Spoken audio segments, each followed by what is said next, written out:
the uncertainty was overwhelming. People were already writing me off that I'm going to be like this the rest of my life with no movement below my neck. And so thankfully I reverted to God and remembered the verses and the readings and the sermons about who God and how he can take these broken pieces and turn it into something good and use this pain for a purpose and the mess for a message. And I just believed in that. And so my faith just grew exponentially because I felt like it was the only thing I could really almost rely on and hold me up and gave me that light at the end of the tunnel. The more responsibility you accept, the better you're going to respond to adversity.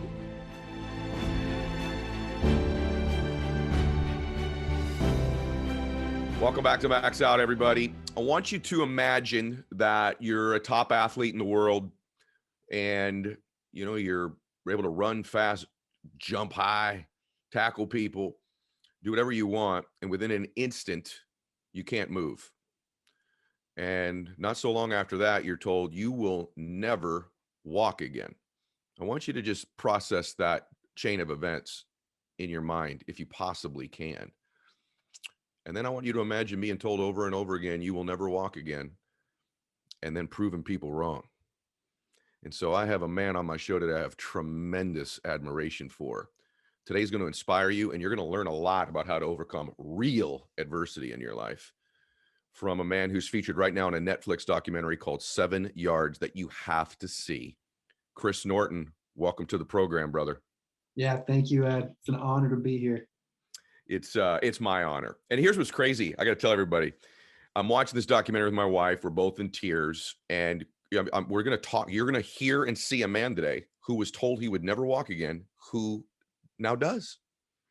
And yet, when we were done watching the documentary, I said to myself, boy, that Emily's amazing, which is his wife. That was the first thing that occurred to me, was even as or more amazing was your wife, Emily. So we're going to talk about that. So let's take people back, brother. You're playing college football and you worked your tail off to get a chance to play on a team early that you probably weren't going to get a chance to play on. And then let's go right to the event that changed your life. What happened? Share with everybody. Yeah, absolutely. It's my freshman year. I'm an 18-year-old kid and big plans and dreams for myself. And I ran out to the field for the kickoff. The kicker huddles us up. He calls the play, mortar kick right, which is simply like a short, high-arching kick to the right side of the field. And I don't know why we didn't just call it kick right. Our kicker was so bad. Every kick was short and high-arching. But anyway, I'm pumped. As a freshman, like I'm on the right side of the field. Like I'm going to be on the action. And me, like I love hitting people. Like I want to make a play. I want to earn my more playing time. And so the ball's kicked. I'm sprinting downfield hard as I possibly can go. And I see the opening forming. And my instincts are telling me he's going to run through that gap. And, I'm going to stop him. I'm going to drive my shoulder so hard the legs, and he's going to drop the ball. And so I hit him full speed, full force, and just mistime my tackle just by a split second. Instead of getting my head in front of the ball carrier, my head hits his legs. And in an instant, I lose all feeling and movement from my neck down. I'm completely conscious. It felt like any other play, but I just can't move. Like someone just flipped the power off to my entire body. And, I'm just trying to push off the ground. The whistle calls a play dead. Everyone's off the field. They're just waiting for me to get up. And I'm just telling myself, like, Chris, you got to get up. But little did I know I had a spinal cord injury. And mom and dad are in the stands. So I want you to picture that as a parent, everybody, watching your son who's playing college football now not moving. You're laying there, Chris, are you going, all right, I got a stinger, this is going to dissipate? Or are you now feeling at some point where you're laying there, I'm in some big trouble? I'm just thinking it's a stinger. It'll go away. I'll get up off the field and walk off the sideline. I grew up in small town Iowa. I lived like kind of in a bubble. Like, good things or bad things just never happened to me. Like you read about it in the newspaper, you watch on television, or maybe they're a guest on your show, but there's no way something bad is going to happen to me. Like I will be fine. Like I just have this, glass half full mentality. But, as time was going on and they were doing more tests on me, like, asking me to make a fist with my hand, and I can't squeeze my hand at all. And they're asking me, Chris, can you feel us touching your leg? I can't feel a thing. And they keep asking these questions. It's just no, no, no. And I'm getting more frustrated. And then they call in for a helicopter. And that's when I know, like, this is bad. I've been to a ton of sporting events, and usually you see a guy like rolling around the field, making some sort of movement, but I'm just motionless. Hmm. It's interesting, Chris. I had Eric LeGrand on my show. I'm sure you probably know, just because of the injury. He got injured playing football at Rutgers. He's become a great friend of mine. And it strikes me with both you and him and watching your documentary that, and this is for everybody to know, God's not going to give you any adversity you're not capable of handling. And he chooses, I think, very carefully who he gives this adversity to, because he knows if you can overcome it, that you're going to inspire millions of other people to do something great, even small things in their life, start a business, get married, get in shape. And in watching your family, your mom and your dad, particularly, and in some cases, really your dad, some of the conversations you had with him, and you are special, Chris. You didn't know it before then.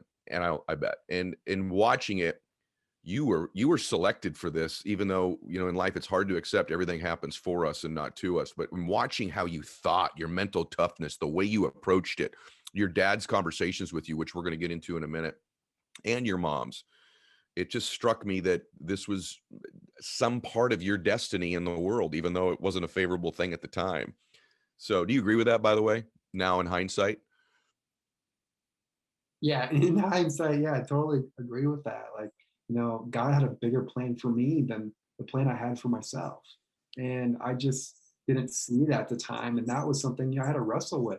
Like, God, like, what are you doing? Like, are you sure like what's happening here? Like, this is a mess. Yeah. Like, how can you make this for your good and gives me some sort of purpose and meaning from this? And I had to wrestle with that. But that's faith. Like, it's not something you can see right away. You just gotta trust. And that was something I had to choose every single night, was that faith or fear. And it was hard, not always an easy choice, but I chose my faith. You also chose to bust your ass to get back together too. And so we're going to talk about that. So now you're in the hospital, a series of events takes place, and there's now this reckoning for you and your family that you are now told you're not going to walk again. I want to understand the first time that was really said to you. Was it like, oh, really? Oh my gosh, I'm not going to walk again? Or was there an initial immediate resistance to that thought? Or did it take you a while to build up a lack of acceptance of the condition? Yeah, when I was first told, like, you have a 3% chance of ever moving or feeling anything below the neck. And it's not a Wow. 3% chance to walk. It's a 3% chance to move or to feel, Wow. to, scratch an itch on your face, to feed yourself. So And 3% when they chance to said feel that, something, not to walk. I just want to understand. 3% chance just to feel something. Walking was off the charts. That's not happening. Just to scratch yourself, 3% chance. yeah, no, exactly. And Wow. they said a bunch of things after that, but like when I heard that, like everything just stopped, and I just had these like ringing in my ears, and I'm just trying to come to grips with that number and what my life is going to look like. And but there was something in me, like I was kind of numb at first to it, and then I got mad, and I'm just like, no way, not me. Like, this is not going to be my life. Like, I can't accept this. Like, I have to be, that 3%. Like, I cannot be that 97% who don't recover from this. And I have to do everything in my power to get my life get back to what I thought would be, the epitome of living, which is walking. Like, I thought that was everything in the beginning. I now know now that, happiness isn't measured by steps. Right. There's people who can run, jump, and swim who are unhappy. So, happiness has everything to do with your mindset and not your physical abilities. It would take me a long time to figure that out. But, at first I'm like, I have to walk, and I'll do whatever it takes. And so that first day, like the only movement I had was to nod my head yes and no. And I would just nod my head yes and no for hours. I looked like a giant bobblehead just like bouncing my head all around, but I was just ready to get to work. Oh my gosh. So guys, the reason you want to stay tuned to this is when you understand, first, we're going to go through the actual steps, no pun intended, that got Chris to go those 7 yards to be there on his wedding day that you're going to hear about in a little bit. But I want to go through those steps of making a comeback because all of you need to know them. The other part of it is you're going to be blown away by what this man's life's turned into. And it's far beyond standing up and walking, far beyond. What he's doing with his life is extraordinary. And as you can tell by the way he communicates, he's one of the top motivational speakers in the world now as well. So you're laying there, they've told you this, and I want to go through a couple remarkable circumstances. You're the most remarkable, but you know, you had a lot of caregivers in there, different nurses, but there was one very special conversation at a down time for you. And the reason I want everyone to hear this story is not only for the adversity side that Chris is going through, but how you might be this angel in someone else's life of inspiration or encouragement that this nurse was for him, because there's other extraordinary people that end up entering Chris's life that help him build this extraordinary life. So maybe you're the Chris in this story where you're overcoming the adversity, but maybe you're this nurse. And so this is amazing. Share the beautiful gift of this woman with everybody. Yeah. So it's a fourth night in the ICU, and going to bed was the worst. Like, during the day, I was pretty, motivated. I was distracted with my rehab, with my family. But when you're laying in your bed, staring at the ceiling, all your thoughts and your fears just pour out. I'm just wondering, will I ever go to school, meet a woman that would be with me, be a dad, and sort of family? Will I ever be happy? And most nights I just cry myself to sleep, and I can't even wipe the tears away from my eyes. And so I'm just laying there crying. It's like, late in the morning, early morning, maybe 2, 4 a.m. And this nurse comes in to check my vitals, which is typical. Someone comes and checks my vitals every 2 hours. They check and they just leave. But this woman does something different. She comes over my bedside. She gets down on one knee and she says, "Chris, look me in the eyes." And she was kind of mean about it, to be honest. And so, I lock eyes with her, and she's a short, slender woman, short reddish hair, glasses. And the thing about her, she's got this voice that sounds like she came straight out of a Western movie. And she says, "My name is Georgia. I'm from Wyoming. Do you know anyone from Wyoming?" And I say no. And I'm just thinking, like, where is this going? Like, kind of let me be. And she says, "Well, people from Wyoming don't tell lies. And I want you to know, you will beat this. Wow. You will beat this." And I just broke down crying right there on the spot. Like, just the floodgates open. And I needed to hear those words so badly, because, up to this point, I was questioning, like, is my effort, is my hope, and the time I'm putting into this, like, does it matter? Like, will it pay off? Am I wasting my time? And, with her words, it just restored my faith and really just kind of gave me that confidence to go for it and to not hold back. And that was so powerful. And she really showed me just how much impact, one person can really make. And yeah, anybody can be a Georgia, like, to choose to be kind. And instead of just saying, you can beat this or you can get better, it's you will beat this. You will get better. And there's some power there. Yeah. The way she set it up, man, with people from Wyoming don't lie. I want you to look at me. I think so many people need to hear that they can be that difference maker. If you understand at the end of this what this man's life turned into, I wonder if Georgia even has, well, she probably does from the documentary, to know what a miraculous moment and turning point that was in your life. And by the way, even when you have those turning points, guys, then there's other setbacks. You need another turning point. That's part of life. When you think now you're around the corner. And just God bless her. What she did is, everyone else came in and took your vitals. She decided to just go do one more, which ended up being a theme of your training. It blew my mind. I'm writing a book. It's kind of the work of my life right now, called The Life-Changing Power of One More. And then in watching your story, that sort of became one of your mantras too, wasn't it? That in doing reps or in thoughts and things like that. So share that. You had these great conversations with your dad where you had this board up in your room, didn't you, with like sayings on it. Would you just share with them some of that? The one more, your dad, sort of the environment you set around yourself to make conditions possible for the change. Absolutely. So my room was completely decorated. They had all these inspirational quotes, Bible verses, and at nighttime was the most difficult time every single day because, again, back to that, wrestling with these fears at nighttime. I'm trying to go to sleep, and my dad, that's when he would open up the laptop and start reading me scripture. He would read me messages from people on this Caring Bridge site, and really just was there to just speak life into me. And they created this environment that was so encouraging and uplifting to me. And another thing too is like, we check people at the door. Like, if you're going to come in and spew negativity in here, like, we don't want you part of this environment, because here, like, we believe, and we're going to have that faith and that encouragement, and we're not going to be told otherwise. And that was really powerful for me, because I looked to my parents and I watched them, and I was counting on them for their strength. And little did I know too is when my dad and I, we wrote a book together, The Power of Faith, and I didn't realize, but behind closed doors, they were struggling, as you might imagine. Like, they're really struggling with what I'm going through and their fears, but they never showed it.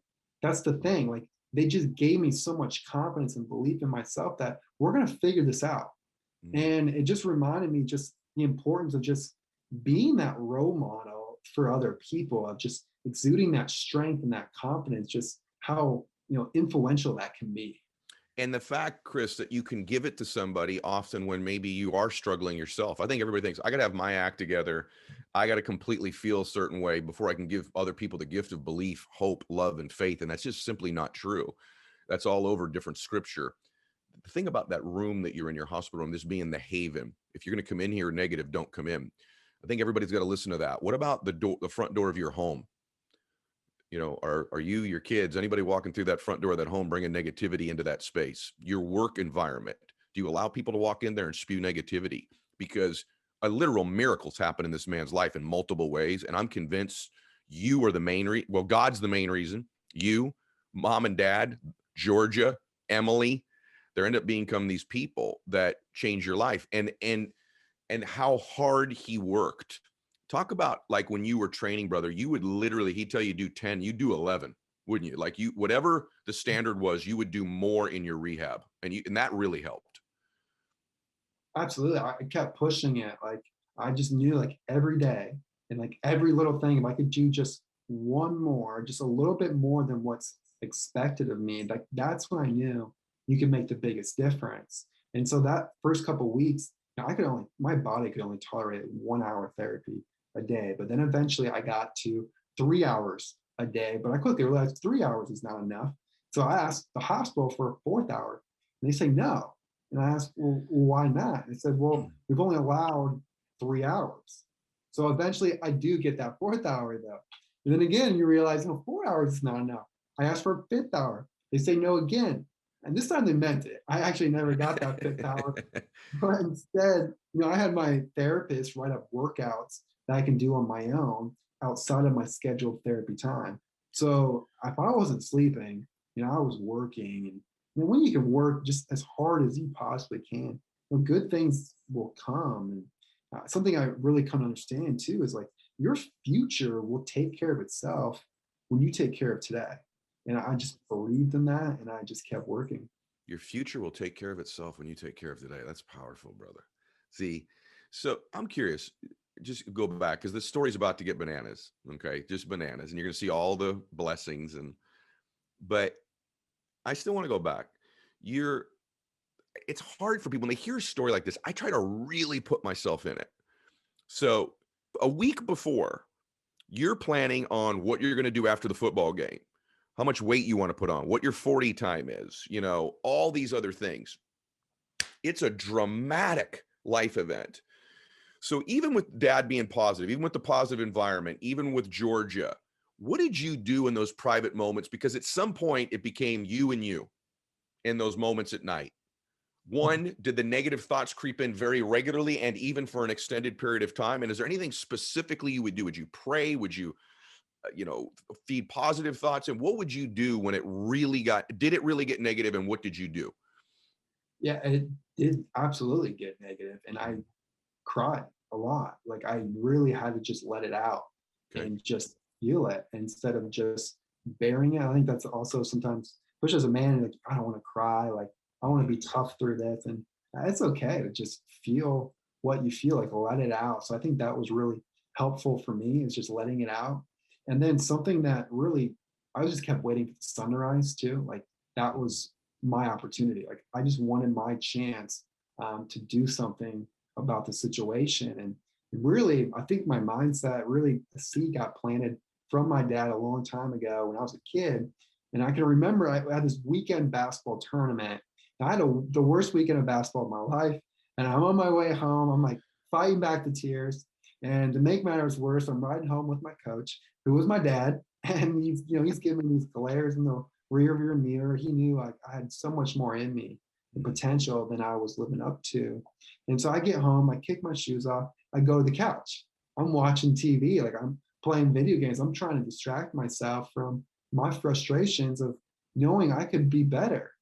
And then eventually my dad comes up to me and he's like, Chris, if you don't like where you're at, then do something about it. Mm. And I don't know what it was, but those words it just clicked.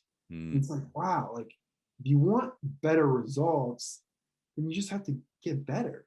Like, what am I doing sitting on this couch complaining and blaming and having all these excuses when I could be going out there and getting better? Like, I can go shoot more, I can do more ball handling, like I can work harder than what I'm doing. And so why feel sorry for myself? Like, I just felt so stupid in that moment. I'm just like, what am I doing?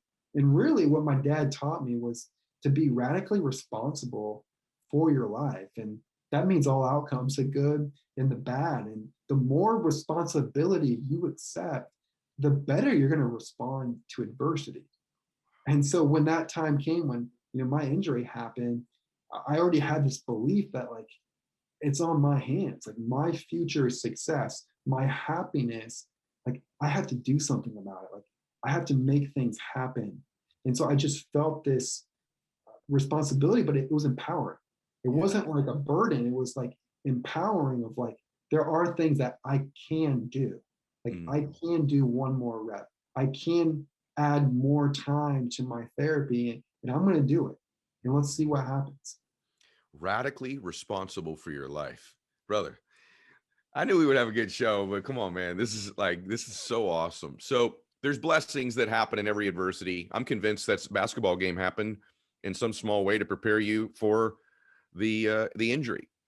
But now you're in rehab. Tell them how. So let's get to the good stuff. This is crazy. How'd you meet your wife? Tell them how you met your wife.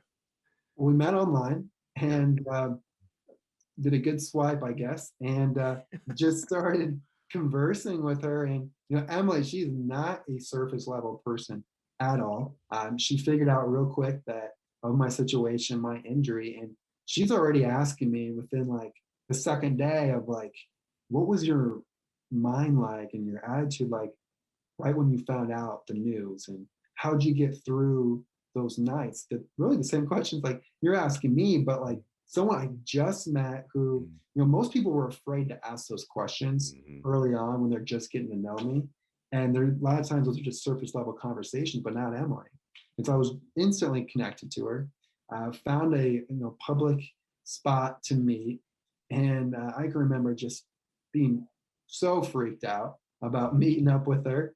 And I'll never forget her walking across the street and my jaw dropped. I'm like trying to like pick it back up. Like, I could not believe how beautiful she was. And I'm just like trying to like tell myself, like, Chris, act like you've been here before, like keep it together. Like, she was way out of my league. And Emily just came up to me and just had a conversation with me. She wanted to get to know me for who I was and not, my disability, my injury. She wasn't consumed by the things that I was unable to do. And that didn't scare her. And I just knew right there she was a special person. And then learning more about her heart for kids in the foster care system and just her love to make a difference too. And so we just connected right away. it was two extraordinary people meeting, and the amount of, you know, anytime you accomplish what Chris has accomplished, someone like Emily around you, the amount of care, just caring for somebody during the process of overcoming an injury like this, all the rehab, all the little things that need to be done that this woman began to do. And one of the lessons that I learned long ago is the more you care for something, the more you love it. And so ironically, the injury and your way of meeting her allowed her to care for you and serve you in ways, and vice versa, that helped this love grow into such an extraordinary thing. And I don't know that enough people understand that. The more you serve something, the more you care for it, the more you love it. And this incredible love grew. And then something even better happened, which is now Chris's reason to want to stand and walk has become even more enormous. And I'm a big believer that you can do more and more extraordinary things the bigger the reason. I think we do everything in life for our dreams and other people, and be willing to do something. So it became important to you that on your wedding day that you were able to walk back down the aisle afterwards. When did that start to occur to you? And then take everybody through what took place here so they know, through all of the adversity, all of the other stuff that took place between graduation and the wedding. I'm sure those days were like projecting forward in your mind over and over and over again as inspiration to keep grinding through therapy. Yeah, absolutely. So, you know, my first big goal was to walk across the stage of my college graduation. Yeah. And a big part of that goal was really focused on myself. Like, how can I get my body to a spot where I can walk, maybe even independently, across the stage, and then maybe in the process, inspire other people to go for their goals and dreams. And so Emily comes alongside me. She really pushes me. She's my toughest trainer by far. Really? And so we do this 4-yard walk across the graduation stage, and it blows up, like goes viral. Over 300 million people see this video, and we're getting messages from thousands of people of just how inspired they were by this short little walk.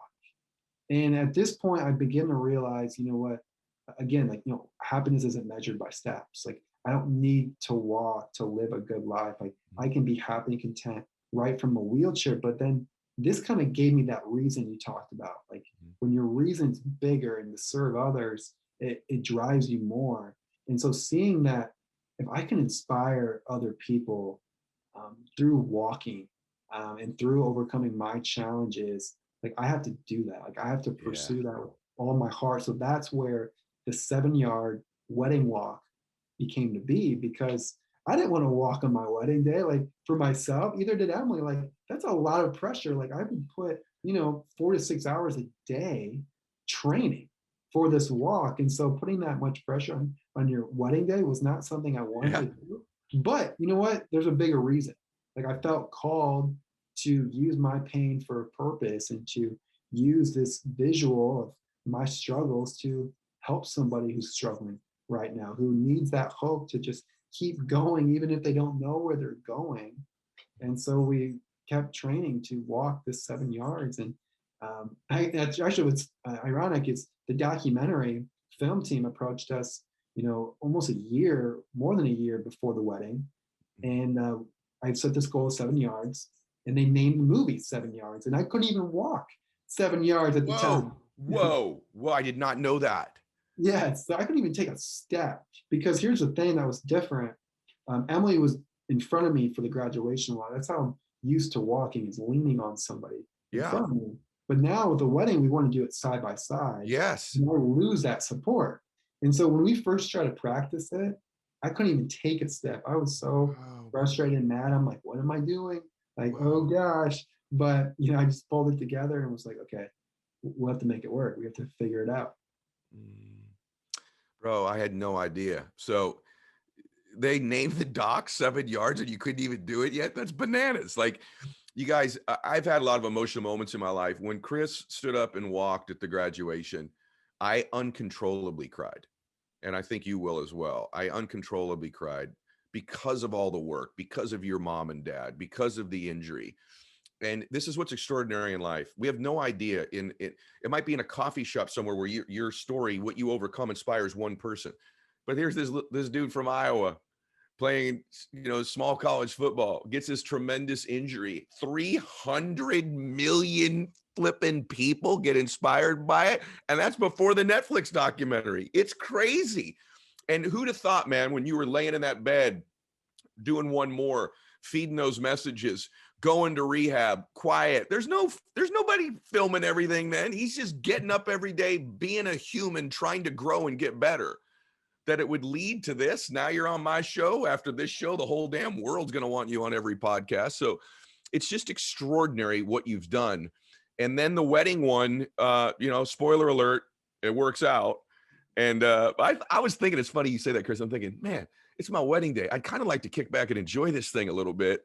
And the whole dang time, in the back of your mind, you have to be going, all right, in a minute here, I got to pull this 7-yard thing off. Was it on your mind through the whole service, or could you actually enjoy it? Yeah, actually, and the other thing too, to add the more pressure, People Magazine was like, we're going to be there to cover it, and then we run it as a story. So I had those two things. But here's the thing, actually, I got to the point where my faith really began to grow, and I just had this trust. And you're like, you know what? God's got us. I put in the work. I've done my part, and let's let God's plans really unveil itself, because we'll just see what happens. Because I also knew I'm going to marry the girl. Like, I get Emily. So no matter what happens, if the walk was a complete flop, I trip and fall, like, so be it. Like, I'm with this incredible human being that I get to spend the rest of my life with. Like, I already won. Like, I already did it. Like, you know what I mean? So like, that was already a big deal to me. And of course, it worked out beautifully. I got to say to everybody, I wish everyone would share this show and maybe go back and listen to the last little part. He's literally unpacking for you the mindset of success, of gratitude, of, faith. It's remarkable, brother. Let's talk a little bit more about your faith. I just want to ask you about that, because that was a centerpiece while you're in the hospital, centerpiece throughout your life, centerpiece now, centerpiece for Emily. Was your faith this strong prior to the injury? Were you already a pretty strong guy of faith? And if you were, has it increased tremendously since the injury? I was not a strong person of faith. While, I'm thankful that my parents, they dragged me to church on Sundays. I didn't want to go. I wanted to sleep in. But they taught me about God. I did the Sunday school. I did FCA, the Fellowship of Christian Athletes, at my school. And while I did those things, it wasn't like something I was living out. I only prayed when I really needed something. Like I felt like I couldn't do it on my own. And that's kind of my mentality. My first 18 years of life was like, I can figure it out. Like, I can do it on my own, radical responsibility, right? And yeah. But then I got in a situation where the uncertainty was overwhelming, and everything looked so bleak and like not good. People were already writing me off that I'm going to be like this the rest of my life with no movement below my neck. And so thankfully I reverted to God and remembered the verses and the readings and the sermons about who God and how he can take these broken pieces and turn it into something good and use this pain for a purpose and the mess for a message. And I just believed in that. And so my faith just grew exponentially from that injury, because I felt like it was the only thing I could really almost rely on and hold me up and gave me that light at the end of the tunnel. So that's why, my faith became so important in that time. I find when you talk, brother, I have to lean back in my chair because I'm leaning in so darn much to like catch your words. I'm thinking of unpacking lots of things here, but just like to make the comeback, to be happy, I'm thinking of all the stuff we've already covered. We've talked about the grind of the training. We've talked about the no negativity zone. We've talked about having the angels come in. We've talked about having the big reasons. We've talked about faith. There's just this combination of things that make life extraordinary.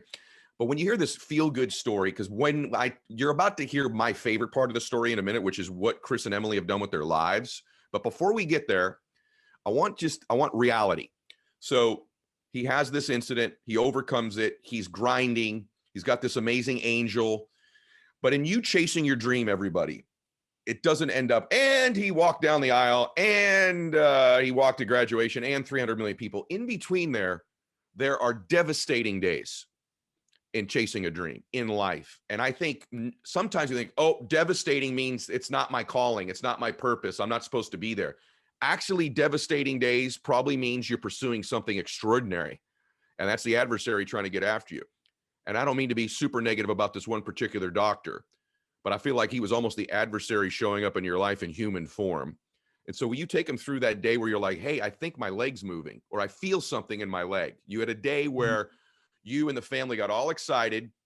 And by the way, this hater, this dream stealer, this doctor comes from an authority position too. So oftentimes we have a hater or someone stealing our dream. If it's some Yahoo, you're like, ah, whatever. But when it's someone you admire or look up to, or is an authority figure, that can be devastating. And you had one of those incidences where when you tell this story, man, I want to go grab this doctor and just shake him, right? Because this was borderline tragic. So take them through what happened and then what your response was for real. Yeah, so it was, at this point in my recovery is 5 weeks. I'm still in the hospital. And at this point, I can move my arms just a little bit. I have a little bit of sensation throughout my body, but no movement in my legs. And you know how important that was to me, to move something in my legs, to walk again. Well, I wake up to this new sensation in my left big toe. So it felt like my body was wrapped in this like invisible cast. And now all of a sudden I can feel the air stronger on my left big toe. Like the blanket slipped off the end of the blanket. When you're sleeping, you can feel like that cold air in your toes. I can feel it on my left big toe. Something special is happening. Like it feels like progress and something's happening. And so my dad, we're excited about it. The neurologist comes in, the doctor, and I'm explaining this to him.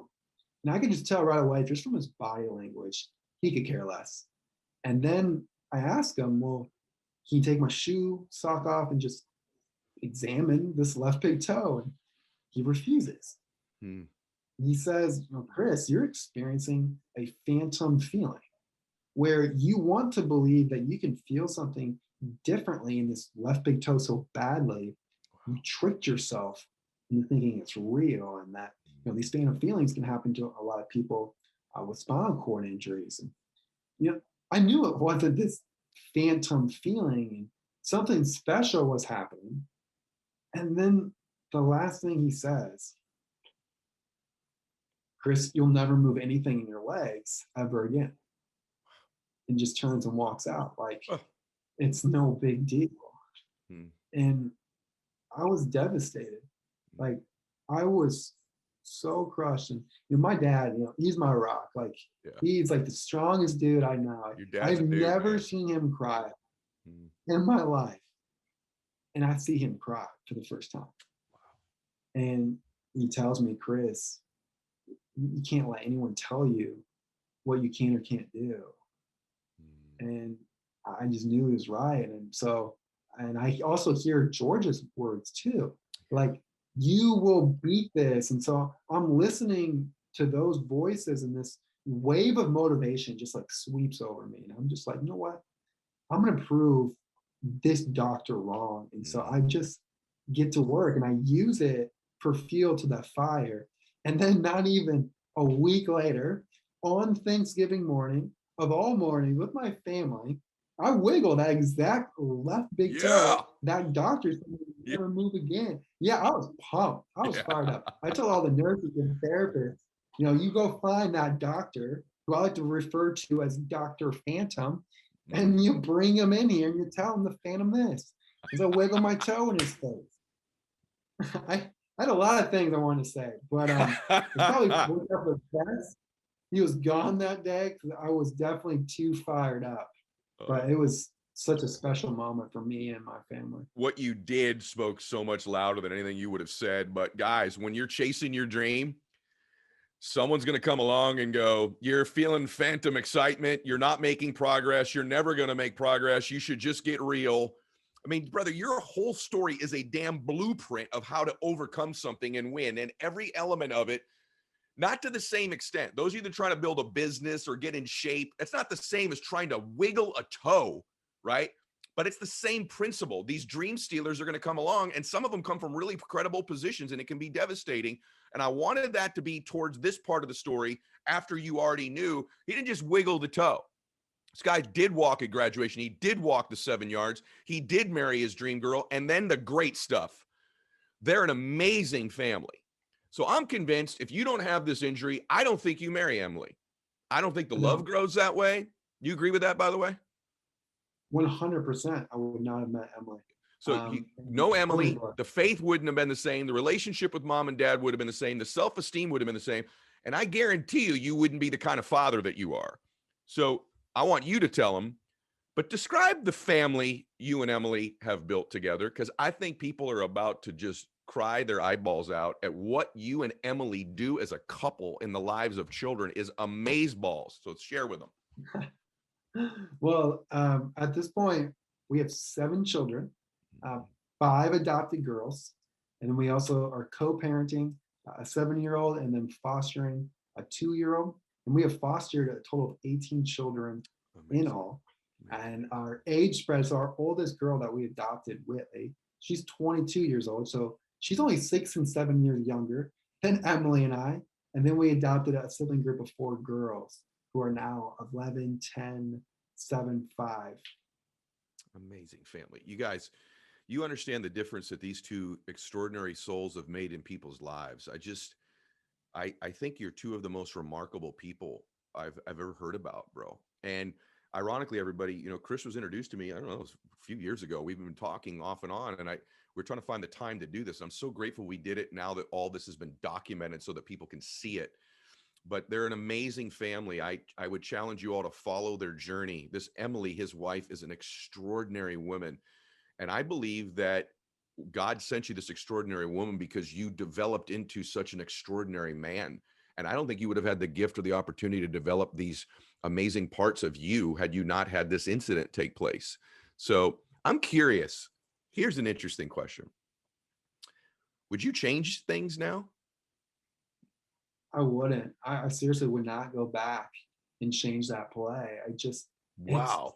opened the doors to blessings that would have never happened if it weren't for the injury. Like meeting Emily, I also started the Chris Norton Foundation. We have a wheelchair camp for kids and families that's completely free. We have, we donate equipment for people in their recovery goals. And then, the motivational speaking, the books, the documentary, just the opportunities to inspire people, my family, just none of it would have happened if it weren't for the injury. So how could I ever go back and try to change that play? It's impossible. Is there something else, Chris, that we haven't covered that you would want to impart on to somebody who's listening, going, I haven't had the extent of the setback that you had originally, but I'm really not where I want to be. Metaphorically, I'm kind of laying on the field of life right now, not moving a lot, or don't feel like I'm making progress anyway. What would you share with them that we haven't covered? I've got this amazing human on my show. I want to make sure I've given you a chance to share, express, and share any other thought you might have that could change their life or give them something to think about. What else would you add? I think a big part of just my daily ritual and my wellness that I have to do all the time is I have to really focus on my abilities and not my disabilities, and what I can do, not what I can. As you can imagine, as a quadriplegic, I have a laundry list of things I can't do, and every single day I'm reminded of that. Every single time I wake up, I need somebody to get me out of bed, to help me with my clothes and go to the bathroom. There's a lot of things I can't do, but despite all of that, there are things that I can do, and that's where my power, your power, everyone's powers are on those abilities and those possibilities. And so I really try to feed my mind, my soul with all the things that I'm able to do, and I try to cut out blaming and complaining, because one of the most painful things that I have to deal with is just as a dad. So my dad, he was a very playful, active father. I'm really thankful to have someone like him, and I've always wanted to be like him, teaching my kids how to throw a baseball and throw them around the pool, and teach them throw the football and basketball. The list goes on and on. But those are things I can't do, and those are times where I struggle with that. But I pull myself out of that by reminding myself of the things that I can be, what's more important is being a dad that's present, that's loving, encouraging, making them feel special. Like those are things that I can do. And so I'm not going to allow the things that I can't do to paralyze me from the things that I can do. Interesting. You use the word paralyze you from the things you can't do. It's an interesting word choice there, brother. Curious. I think you're extraordinary, man. There are shows that I do that I'm very enthralled with. And then there are ones where I almost get lost in processing what you say. And you have that ability. I really process the things that you say. I just want everyone to have the real here too. You have bad days still, like really bad days? Or is this something like you just turn a page in life and you don't have them anymore because you're Mr. Grateful and you focus on the things you're good at and not the things you're not good at? Or do you have days that are just like, hey man, it's a bad one, it's a dark day for me? Do you still have those? I wouldn't say days, I would say moments. And that's what I try to keep them as short lived as possible, and do the things I know that are important to me and my mindset. So again, it goes back to pointing out the things that I am getting, that I do have, the progress that I've been making. Just always trying to like fill myself up with those things to try to turn that corner and to kind of stop that stinking thinking, because it happens. I mean, we're all human, and you just got to make those tough choices of filling yourself up with that perspective of gratitude and what you do have, and that's what I really try to do every single day. I appreciate your honesty, bro. And I have such admiration for you as a man, for the work you put in to get where you are in your life, and for the message you share. There's an honesty about the way you share things that makes such an impact. And I think another lesson from Chris, everybody, is he's himself. Chris isn't trying to be anybody else in the world. It's funny. It's interesting to me that I sense, Chris, you're very comfortable with who you are. And I think that's one of the other gifts of gratitude. It's one of the other gifts of getting so much time to work on yourself. Is that a fair read? Like, I think you're kind of comfortable with you. Absolutely, I think that's a big thing for anybody. It's just to be able to, love yourself before you can really love somebody else too. Like to properly love them. Like it's going to be really hard to cherish a relationship when you don't even cherish yourself. And so I know that I'm a children of God, and He loves me, and I'm called to do something. And so I just try to have that self confidence about myself, but also humility. Um, but yeah, I think it does come from a place of just accepting where I'm at. And that was a process too, though. Like I can remember when I had my parents made me get an accessible vehicle. I didn't want an accessible vehicle. Like I felt it was just, I was so insecure with who I am. I can remember they were going to drop me off at a friend's, and like a graduation party. And I told them to park in the back because I didn't want anybody to see this accessible vehicle. Like I just felt so, I stuck out. Like I still stick out. Like people just automatically now assume that I'm miserable because I'm in a wheelchair. It's not the case, but like you just stand out more. And at first I hated that. And then I just kind of turned a corner where I just, accepted, myself for who I was. And I realized that the most valuable thing about a person is just how they serve and love others. And that's what other people really care about anyway. And so I had to figure that out for myself. Oh, I love you. I love you. That's an absolute gem. That is all people care about. I learned that working at the McKinley, the group home. Everybody just wants to be loved, cared for, and believed in. And however you do that, they'll accept you as you are if you give them that gift of who you are. So, brother, I've enjoyed today so much. Now, listen, everybody. Number one, follow Chris on Instagram. You can book him as a speaker. You can go to his website. What's your website, brother? ChrisNorton.org. Oh, that's going to be really hard to find. ChrisNorton.org. I'm kidding. Go there, engage with him. I recommend you follow him on Instagram so you can follow the journey of his amazing family. And what's remarkable about you is 7 Yards is one of the most amazing documentaries you'll ever see. And yet 7 Yards has almost nothing to do with how extraordinary this man is. He's gone much further than those 7 yards, and you can go much further than your initial dreams as well. And it's okay that you have this big dream, and it's okay that you got that doctor in your life who you want to prove something wrong for as well. So Chris, thank you so much for being here today, brother. God bless you. And please send my love to Emily and your mom and dad and all the kids as well. Thank you, Ed. God bless. Appreciate you. All right. Share this with everyone, guys. Max out. Hey guys, thanks for sticking around. If you'd like more, click the videos right here. They're exactly what you need to see next. And if you're new here, hit subscribe and become a part of the Max Out community. And tell me what you think about the videos in the comments below. I read all of them every week, and I select winners that get all kinds of prizes, gear, coaching calls with me. Make a comment.